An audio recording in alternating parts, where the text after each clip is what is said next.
Hello বন্ধুরা, আসসালামু আলাইকুম। পাপড়ি মাশরুম অ্যান্ড অ্যাগ্রো ফার্মের পক্ষ থেকে সবাইকে শুভেচ্ছা। আশা করি সবাই ভালো আছেন।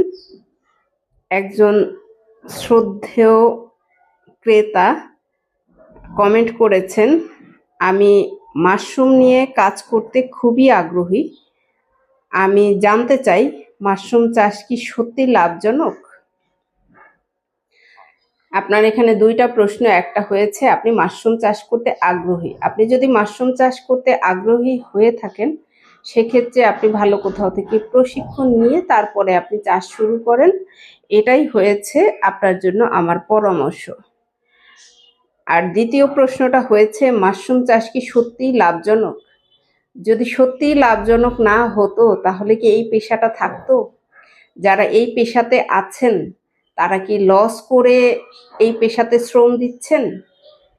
প্রশ্নটা আপনার কাছেই তুলে ধরলাম, আপনি তাহলে আনসারটা খুঁজে বের করুন। যারা আছেন এই পেশাতে তারা নিশ্চয়ই পকেটের পয়সা দিয়ে লস করে এটার জন্য কাজ করছেন না।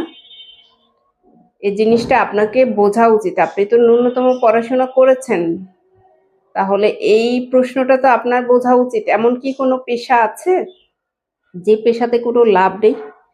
আপনি পারছেন না, হয়তো আপনি তৈরি হতে পারছেন না, আপনি বা যারা লসের সম্মুখীন হচ্ছেন তারা নিজেকে তৈরি করছেন না, অথবা অলস প্রকৃতির মার্কেটিংটা করছেন না, বা সঠিকভাবে শেখার চেষ্টা করছেন না।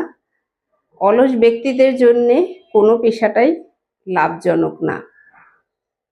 আশা করি আপনার এই প্রশ্নের উত্তরটা আমি ক্লিয়ারভাবে বুঝাতে পেরেছি যে যে কোনো পেশাতেই আপনাকে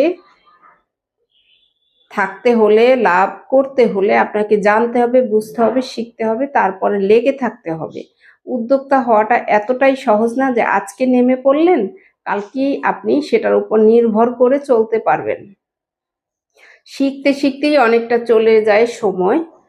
এবং শুধুমাত্র মাশরুম চাষ না, আপনি যে পড়াশোনা করেছেন, কতটা বছর শুধুমাত্র টাকা ইনভেস্ট করেছেন, শ্রম দিয়েছেন, শিখেছেন, চাকরি তো করতে পারছেন অনেক পরে। সবাই কি পাশ করেই সাথে সাথে চাকরি করতে পারছে? পারছে না। এই বিষয়টা সবার বোঝা উচিত বা বোঝার চেষ্টা করবেন।